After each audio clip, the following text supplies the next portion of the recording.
শুরু করতে চলেছি কে পায় জ্ঞানের শিরোপা। আমরা দেখে নেব সঠিক উত্তর কি আছে। একদম সঠিক উত্তর ক্লাস 12। কাশীনাথ দাসের 59 আছে, ফার্স্ট টেস্ট 50 হিসাব মতো প্রথম স্থান অধিকার করলো কাশীনাথ দাস।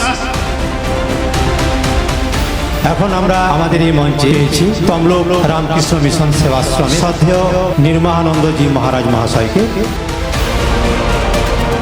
শুরু করছি তোমাদের পুরস্কার বিতরণী সভা।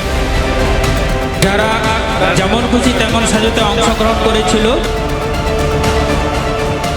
যে ফার্স্ট হয়েছে সহজ পাঠ 42 নম্বর ব্যাচ, মণিপুর চক্র উপাধি দেওয়া হচ্ছে ফিফকে, অনাহত চক্র স্নেহা জানা, বিশুদ্ধ চক্র আজ্ঞা চক্র এগিয়ে আছে কাশীনাথ দাস, এবং প্রথম হয়েছে সহস্রার চক্র 2100 পয়েন্ট পেয়ে হরিশঙ্কর দে।